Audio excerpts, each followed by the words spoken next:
తాకట్లో ఉన్న మీ బంగారాన్ని విడిపించి ఆ రోజు ఆన్లైన్ రేటుకి కొంటాం. Sharma gold company. హెచ్చరిక అవుతుంది, కొందరికి ఖచ్చితంగా గుణపాఠం అవుతుంది. బిందు జనవరి 12వ తేదీన హైదరాబాద్ సమీపంలోని పుప్పాలగూడ స్టోన్ క్రషర్ దగ్గర డెడ్ బాడీగా తేలింది. శవాన్ని చూసినప్పుడు ఆమె ఒంటిపై దుస్తువులేం లేవు. ఖచ్చితంగా ఇది రేప్ అండ్ మర్డర్ అనుకున్నారు.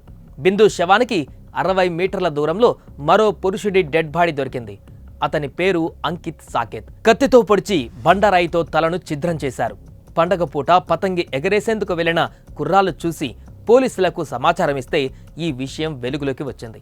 అసలు హత్యకు గురైన ఈ ఇద్దరు ఎవరు, హంతకులు ఎవరు అని ఆరా తీసిన పోలీసులు షాకింగ్ విషయాలు బయటపెట్టారు. బిందుది ఛత్తీస్గఢ్, ఇద్దరు పిల్లల తల్లి. భర్తతో ఎల్బీ నగర్లో ఉండేది. కానీ తను పనిచేసే హౌస్ కీపింగ్ కంపెనీలో అంకిత్ అనే వాడితో అక్రమ సంబంధం పెట్టుకుంది. బిందుని గట్టిగా వాడిన అంకిత్ ఆమెకు తన ఫ్రెండ్ని కూడా పరిచయం చేశాడు. డబ్బులిచ్చి వాళ్ళు కూడా బిందుతో తిరిగేవాళ్ళు. కట్ చేస్తే ఆ స్నేహితుల్లోనే ఒకడు చేసేటప్పుడు వీడియో తీసే ప్రయత్నం చేశాడు. అందుకు బిందు నో చెప్పడంతో కసి పెంచుకొని ఈ కూనీలకు పాల్పడ్డాడు. అంకిత్ స్నేహితుడు రాహుల్ కుమార్ సాకేత్ బిందుతో గదిలో ప్రైవేటుగా ఉన్నప్పుడు వీడియో తీసే ప్రయత్నం చేశాడు. నిరాకరించిన బిందు విషయాన్ని అంకిత్కు చెప్పింది. ఆగ్రహంతో ఊగిపోయిన అంకిత్ రాహుల్కి వార్నింగ్ ఇచ్చాడు. ఈ వార్నింగే ఇప్పుడు అంకిత్ బిందుల అంతానికి కారణమైంది. వీడియో తీయడానికి వ్యతిరేకించిన బిందుని, ఆమెకు మద్దతిచ్చిన అంకిత్ని కథం చేయాలని డిసైడ్ అయిన రాహుల్ జనవరి 11వ తేదీన బిగ్ ప్లాన్ వేశాడు. బిందు కావాలని అంకిత్కు 4000 పంపించాడు. గదిలో వద్దు, పుప్పాలగూడ గుట్టల్లో కలుద్దామన్నాడు. అంకిత్ ఓకే చెప్పడంతో అసలు ప్లాన్కు తెరలేపాడు. బిందు వచ్చింది.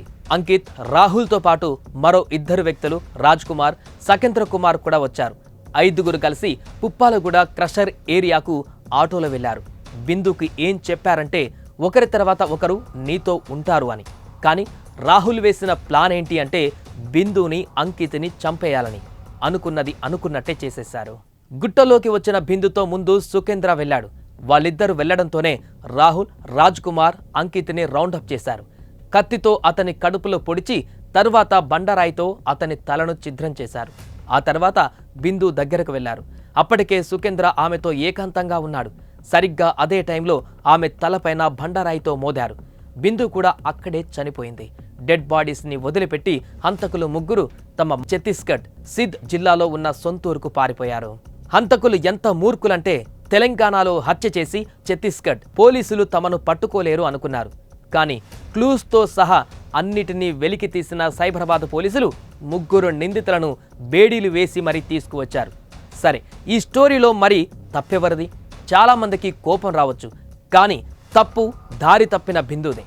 బంగారం లాంటి భర్త, ముత్యాల్లాంటి 2 పిల్లలు ఉన్నా కూడా 2వవాడు, 3వవాడు, 4వవాడు, 5వవాడు అదుపు తప్పింది. అందులో ఆ రాహుల్ అనే వాడికి బిందుతో వీడియో కావాలనే కోరిక పుట్టడంతో ఏకంగా ఆ కోరిక ఈ జంట హత్యలకు కారణమైంది.